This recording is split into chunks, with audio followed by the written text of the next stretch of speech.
cha mwaka mmoja.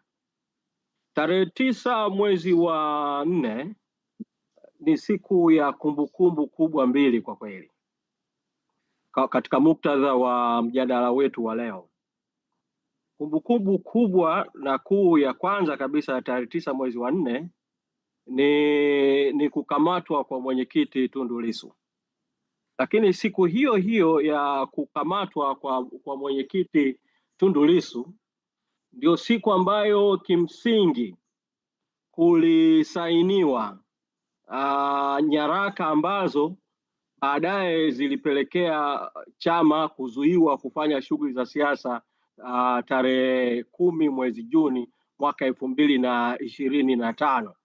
Kwa hiyo kwa kweli tarehe 9 mwezi wa 4 ni kumbukumbu ya mwaka mmoja wa mwenyekiti Tundu Antipas Lissu kuwa gerezani, na ni kumbukumbu vile vile ya mwaka mmoja wa Chadema kuwa gerezani, kwa kuwa amri ya mahakama ya tarehe 10 mwezi Juni ilikuwa ni kilele tu cha njama ambazo watawala walishazipanga kabla, na hiyo tarehe 9 mwezi wa 4 wakatekeleza matukio mawili kwa mkupuo, na hii inapelekea kusema kwa hakika kwamba mwenyekiti Tundu Lissu kuwa gerezani sio tukio la makosa ya kijinai, sio tukio la makosa ya madai ya makosa ya uhaini.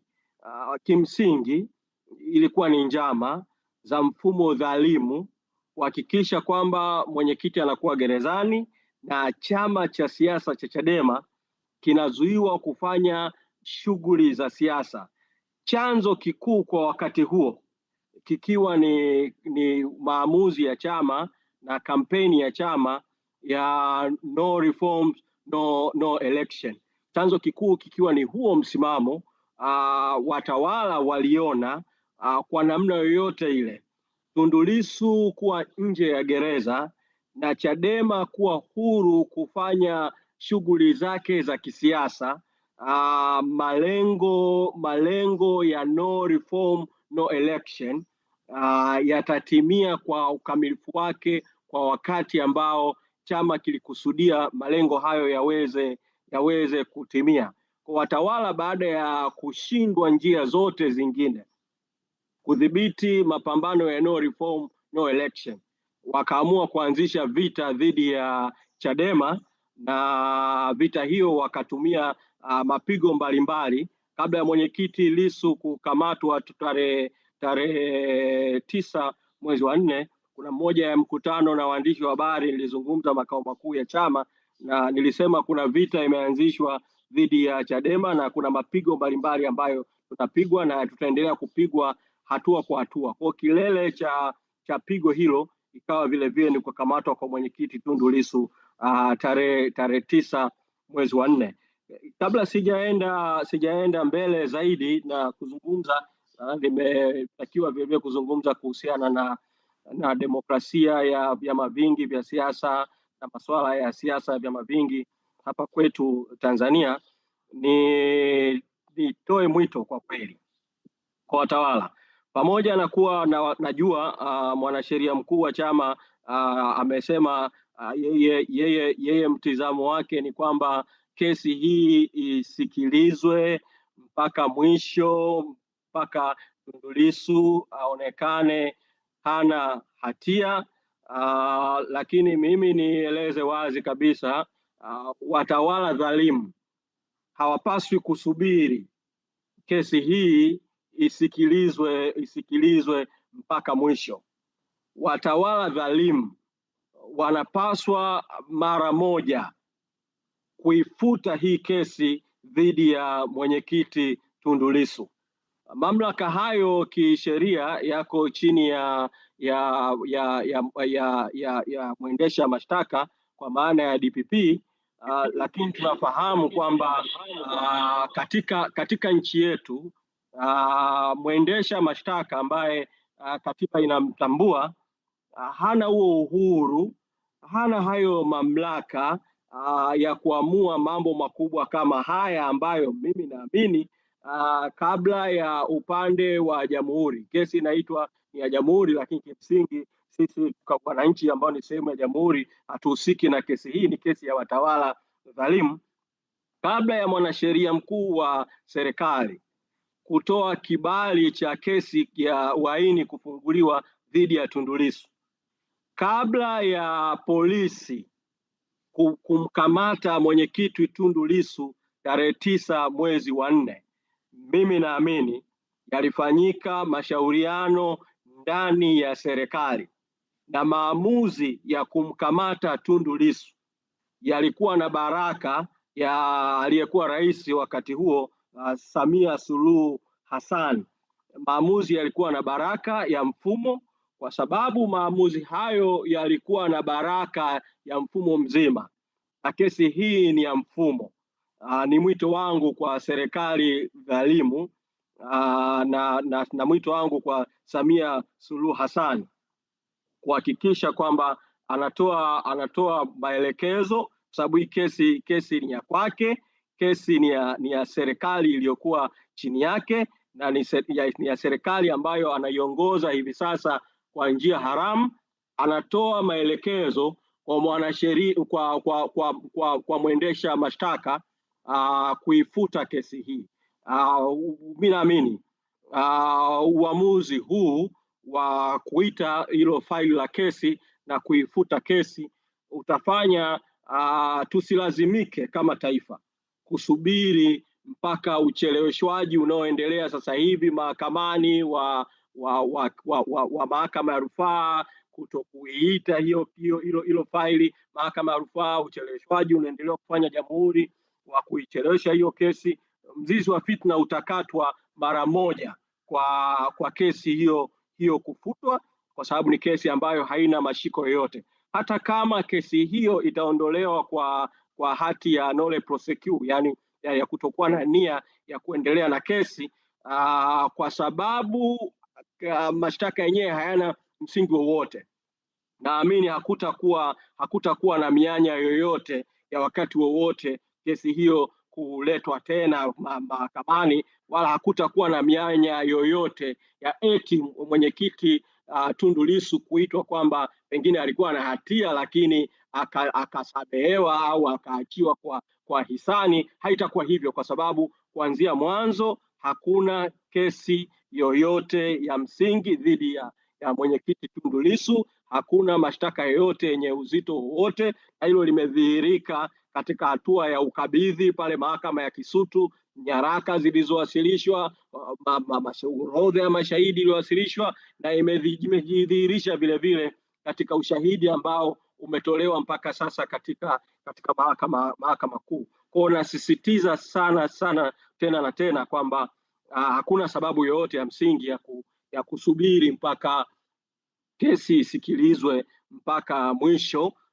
Badala yake mamlaka za kiserikali, serikali dhalimu, serikali haramu, iondoe hiyo kesi mahakamani, kama ambavyo imefanya kwa kesi zingine. Zipo kesi ambazo zimetokana na uchaguzi wa mwezi Oktoba tarehe 29 na yalitokea baada ya uchaguzi. Zipo kesi ambazo zilifunguliwa za uhaini, lakini serikali hii haramu katika kutaka kujikosha mbele ya umma kutokana na matukio ya mauaji yaliyofanyika tarehe 29 Oktoba na baada ya hapo wale waliokamatwa kwa kesi za uhaini, wapo wengi ambao wamefutiwa mashtaka ya uhaini na wameachiwa huru. Zipo zimebaki kesi chache sana ambazo zinaendelea hivi sasa. Sasa kama watawala hawa haramu, watawala hawa dhalimu wameweza kufuta kesi zilizotokana na matukio ya tarehe 29 mwezi Oktoba za uhaini, haingii mantiki kabisa kwa kesi ya uhaini ambayo ilifunguliwa kabla hata ya uchaguzi ya tarehe 9 mwezi wa kukamatwa kwa mwenyekiti Lissu tarehe 9 mwezi wa 4 na baadaye kesi kufunguliwa. Kesi hiyo bado ikaendelea kuwa mahakamani mpaka hivi sasa. Sasa hili ambalo limetokea hivi sasa la mwenyekiti Lissu kuwa ndani kwa mwaka mmoja na Chadema kuwa ndani vile vile kuwa kwenye kizuizi cha kisiasa, pamoja na kuwa amri hiyo imekoma ukomo wake, lakini watawala dhalimu bado wanaisimamia kwa namna moja au nyingine, ni kielelezo tu cha kwamba Tanzania hakuna demokrasia ya vyama vingi. Katiba ya Jamhuri ya Muungano imetamka kwamba Tanzania ni nchi ya kidemokrasia na kwamba Tanzania inafuata msingi wa demokrasia ya vyama vingi vya siasa, lakini maneno ya kwenye katiba hayajalindwa kwanza, na katiba yenyewe haijaweka misingi thabiti ya Tanzania kuwa nchi ya demokrasia ya vyama vingi vya siasa, lakini vile vile hayako hata katika utekelezaji. Tanzania imedumbukia kimsingi, pamoja na kuwa baadhi ya chambuzi za kimataifa zinataja Tanzania kuwa nchi ambayo iko katikati kati ya utawala wa kidikteta na kiimla na utawala wa kidemokrasia. Wanaita kwamba ni nchi yenye mfumo wa kidemokrasia mchanyato, kwamba hybrid regime. Lakini ripoti ya taasisi ya kimataifa ya Freedom House ya mwaka 2026 imeitamka Tanzania bayana kwamba ni nchi ambayo wametumia neno ni unfree, haiko huru kabisa. Kwa ni nchi ambayo kimsingi haina kabisa hivi sasa tunavyozungumza demokrasia ya vyama vingi. Demokrasia inatamkwa tu kama maneno kwenye katiba na kwenye sheria ya vyama vya siasa, lakini kiuhalisia hakuna demokrasia ya vyama vingi Tanzania. Na chimbuko la tatizo hili kwa kweli ni namna ambavyo Tanzania baada ya uhuru, wakati wa kupigania uhuru chini ya mkoloni Mwingereza, Tanzania ilikuwa inahesabika kama ni nchi ya demokrasia ya vyama vingi, na uchaguzi wa kwanza wa baada ya uhuru kimsingi uchaguzi kabla na hata baada immediate baada ya uhuru, uchaguzi ulifanyika katika mfumo wa vyama vingi, lakini mwaka 65 mfumo wa vyama vingi ukafutwa Tanzania na nchi ikaingia katika mfumo wa chama kimoja toka mwaka 65. Sasa kwa miaka toka mwaka 65 Tanzania ikadumu kuwa nchi ya chama kimoja mpaka mwaka 92. Sasa wakati kunafanyika mjadala kama Tanzania irejee kwenye mfumo wa vyama vingi au ibaki kwenye mfumo wa chama kimoja, mwaka 91 Tume ya Nyalali ilipita, ilikusanya maoni mbalimbali. Kuna mambo huwa yanasemwa wakati mwingine huwa yanapotoshwa kuhusiana na maoni ya Tume ya Nyalali, kwamba tume ilisema 20% ya wananchi walikuwa wanataka Tanzania ibaki bado kwenye mfumo wa chama kimoja, na kwamba 20% 20% walitaka vyama vingi, 80% walitaka nchi iendelee kwenye mfumo wa chama kimoja. Lakini ukisoma ripoti ya Tume ya Nyalali unaweza kupata tafsiri sahihi zaidi juu ya maoni ambayo wananchi waliotoa, kwamba 20% kwa sababu nchi ilikuwa imekaa muda mrefu sana ikiwa chini ya chama kimoja toka mwaka 65, wapo wananchi wengi sana hawakuwa wanazungumza kuhusu neno vyama vingi. Kwa hiyo 20% walisema moja kwa moja kabisa kwamba tunataka vyama vingi vya siasa, lakini 80% hiyo inayoitwa kwamba ilisema inataka chama kimoja ilipendekeza mabadiliko makubwa ya kisiasa na ya kidemokrasia ambayo kwa vyovyote vile sio tafsiri ya chama kimoja. Na hii ndio maana ilifanya Tume ya Nyalali itoke na hitimisho kwamba Tanzania iingie kwenye mfumo wa vyama vingi, sio kwa sababu tu tayari kulikuwa kuna wimbi la kimataifa baada ya mabadiliko makubwa ya kisiasa ya dunia ya nchi zilizokuwa kwenye chama kimoja kuanza kuingia kwenye mfumo wa vyama vingi, lakini hata Tanzania wananchi wenyewe walitaka nchi iingie kwenye mfumo wa vyama vingi na walitaka mabadiliko makubwa. Sasa Tume ya Nyalali ikapendekeza kwamba tunapoingia kwenye mfumo wa vyama vingi lazima tuandike upya katiba ya nchi ili iendane na mfumo wa demokrasia ya vyama vingi. Lakini kwa bahati mbaya sana mwaka 92 kukatokea matukio matatu kwa mkupuo ambayo yalikwamisha hiyo azma ya wananchi wenyewe kutaka iandikwe katiba mpya ya vyama vingi. Mosi, aliyekuwa rais wakati huo alisema tume yenyewe kwamba imefanya kazi ambayo haikutumwa kuifanya. Lakini pili, CCM ikaita vikao vya CCM, ikaita mkutano mkuu wa CCM ukafanyika Diamond Jubilee. CCM ikapitisha azimio la Chama cha Mapinduzi kukataa kusiandikwe katiba mpya katika nchi. Na mara baada ya pale kukakaa mkutano wa bunge ambao ukaweka sasa mguu chini kabisa, kukataa kusiandikwe katiba mpya, ukafanya marekebisho madogo tu kwenye katiba ya kuingiza hayo maneno vyama vingi na marekebisho mengine madogo, na kukatungwa sheria ya vyama vya siasa mwaka 92. Kwa matokeo yake ni nini? Mfumo wetu wa katiba ya nchi yetu umebakisha katiba ya mwaka 77 ambayo iliandikwa sambamba na kuandikwa kwa katiba ya CCM. Kamati iliyoandika katiba ya CCM kulipoungana kati ya ASP na TANU kuunda CCM, ndio kamati ikageuzwa kuwa kuandika katiba ya nchi, kwa ikaandika katiba ya chama kimoja, katiba ya mfumo wa chama kimoja, katiba ya mfumo wa chama dola, katiba ya mfumo wa urais wa kifalme, katiba ya mfumo wa taasisi zisizokuwa huru za kisiasa katika nchi. Kwa hiyo kitendo cha kuiendeleza hiyo katiba mwaka 92 tayari kulishatengeneza mfumo wa kikatiba na hivyo kupendeleza vile mfumo wa kisheria na hatimaye mfumo wa kikanuni ambao taifa halina demokrasia ya vyama vingi. Kwa tunachokipata hivi sasa cha mwenyekiti Tundu Lissu kuwa gerezani kwa mwaka mzima, tunachokipata hivi sasa kwa shughuli za kisiasa za Chadema kuzuiwa, tunachokipata hivi sasa kwa kutokuwa na demokrasia katika nchi, tunachokipata hivi sasa kwa kutokuwa na chaguzi huru na haki katika nchi yetu, ni matokeo ya misingi ya kikatiba na mifumo ya kitaasisi ambayo ilitengenezwa toka mwaka 92.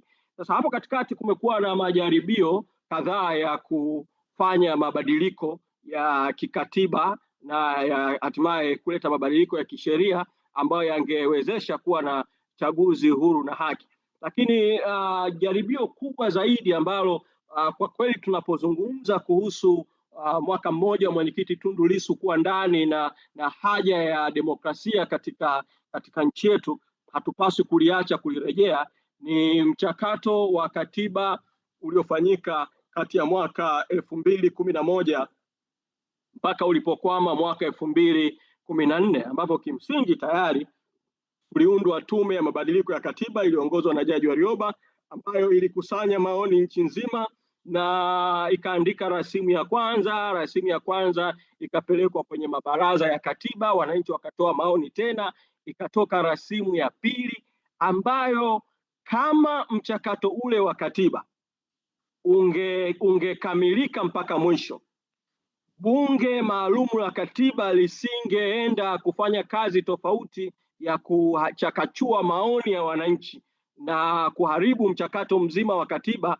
Kama tungeenda mpaka tungepiga kura ya maoni na hatimaye tungepata katiba mpya katika nchi yetu, mimi imani yangu inaniambia kwamba haya tunayoyaona hivi sasa au haya tuliyoyaona hivi sasa ya mwenyekiti Tundu Lissu kukamatwa katika harakati za no reforms no election akitaka reforms zingekuwa zimetokea kuanzia mwaka 2014 mwaka 2015 na nchi yetu isingekuwa kwenye mkondo huu ambao tumeupitia. Kama tungekamilisha mchakato wa katiba mpya mwaka 2014 2015, maana yake ni kwamba hata haya ambayo yametokea mwaka 2024 ya kinachoitwa uchaguzi, lakini kimsingi hakukuwa na uchaguzi kabisa mwaka 2025, yasingetokea.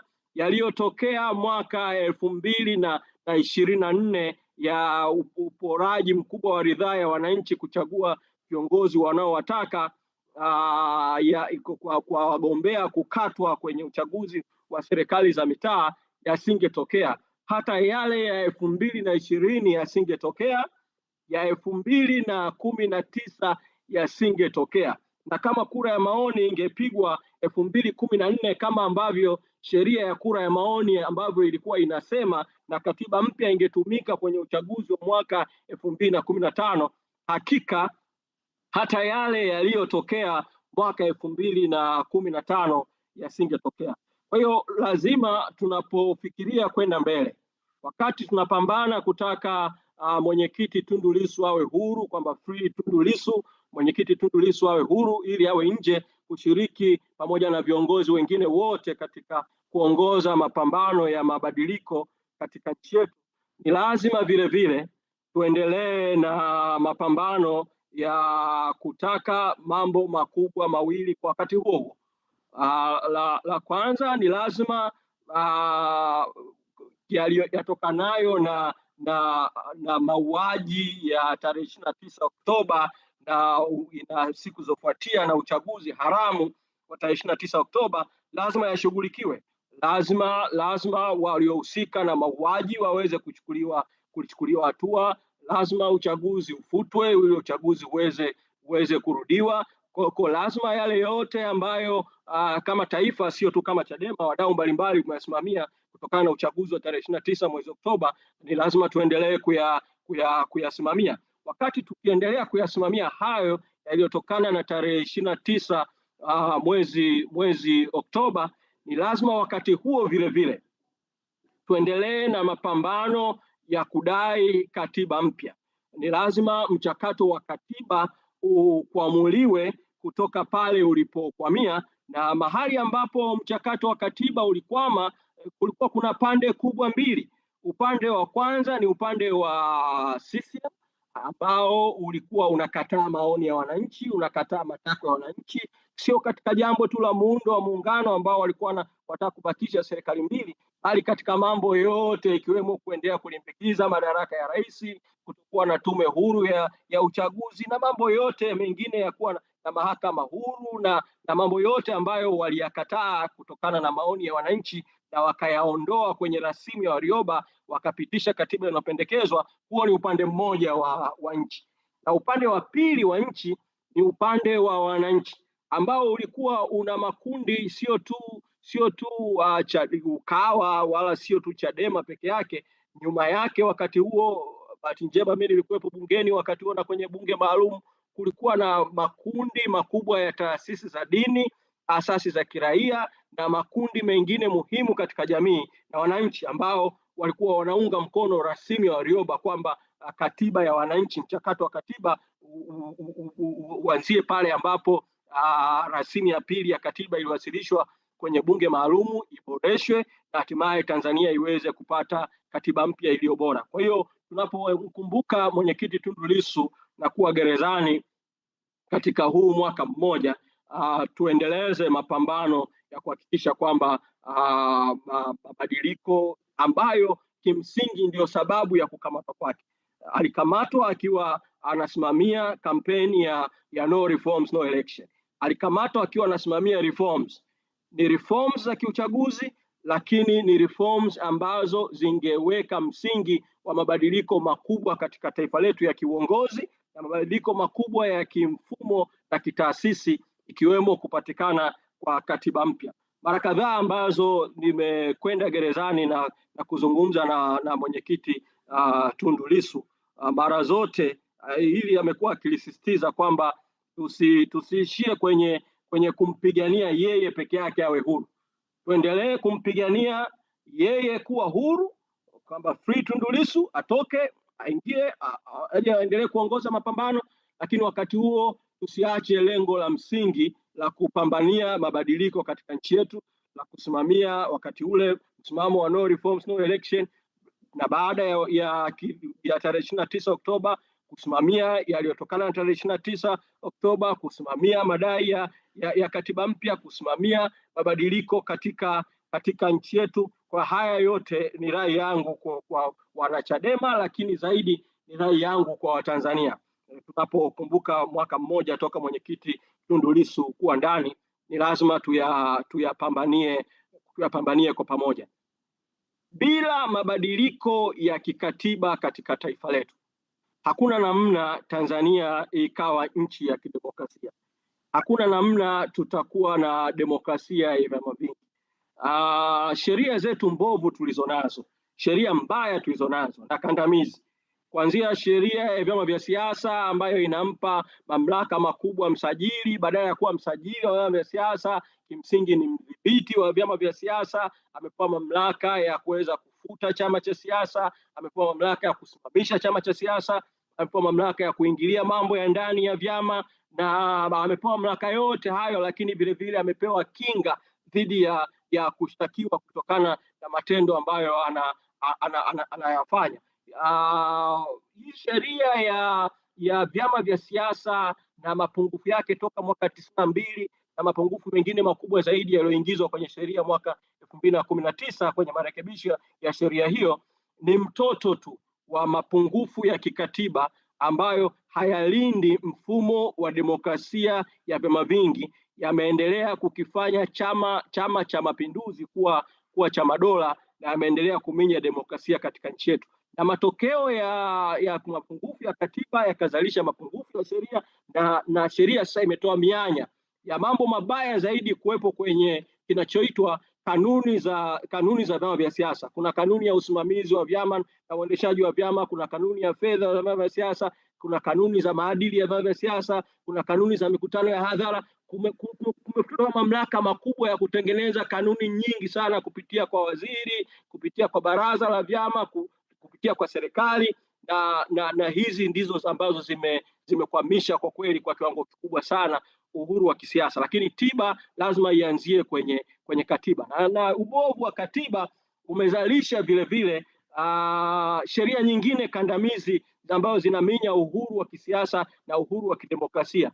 Sheria kama vyombo vya habari inaminya demokrasia, sheria ya makosa ya mtandaoni, sheria ya takwimu, sheria ya mawasiliano na posta, sheria ya jeshi la polisi. Kwa hiyo kuna orodha ndefu ya sheria ambazo tukiandika katiba mpya, kwa vyote vile sheria zote kandamizi zitapaswa nyingine zifutwe kabisa, lakini nyingine zifanyiwe mabadiliko au marekebisho makubwa, ili kweli kutengeneza nchi yenye mfumo wa demokrasia ya vyama vingi. Kwa asili ya matatizo haya tulionayo, nasisitiza kwamba ni katiba, na ni lazima tuanzie kwenye katiba kurekebisha mapungufu makubwa tulionayo.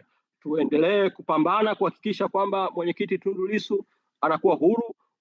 Nasisitiza tena kutaka mamlaka ya serikali, pamoja na kuwa ni serikali haramu, pamoja na kuwa ni serikali dhalimu, ifute hii kesi, lakini wakati huo huo tusirudi nyuma kwenye mapambano ya kutaka uwajibikaji kutokana na matukio ya tarehe 29 Oktoba, na tusirudi nyuma kwenye mapambano ya kudai katiba mpya. Watawala wanachokifanya hivi sasa, hata huu uamuzi wa siku chache zilizopita wa tarehe 3 mwezi wa 4 wa kuchapwa kwenye gazeti la serikali, kuiongezea tume ya uchunguzi siku 21 nyingine, kimsingi ni mwendelezo wa mbinu za kukwamisha kusifanyike uchunguzi huru juu ya mauaji. Ni mwendelezo wa kujaribu kuchelewesha muda, ili hatimaye watawala haramu na watawala dhalimu wakidhani kwamba muda ukienda sana jamii ya kimataifa itakosa mwamko wa kuendelea kuweka shinikizo juu ya Tanzania, kwamba wananchi nao watasahaulishwa na watasahau kabisa matukio ya mauaji ya tarehe 29 mwezi Oktoba. Kumweka Tundu Lissu ndani muda mrefu, wanadhani kwamba mwisho wa siku wananchi watasahau kuhusu Tundu Lissu, umma utasahau kuhusu Tundu Lissu, jamii ya kimataifa itasahau kuhusu Tundu Lissu, na hatimaye mwamko wa shinikizo utapungua. Kwa hiyo kuingia kwenye njama zao, kwenye hila zao, ni kwa kweli kuendeleza nguvu zaidi mapambano ya kutaka Tundu Lissu achiwe huru, lakini mapambano vile vile ya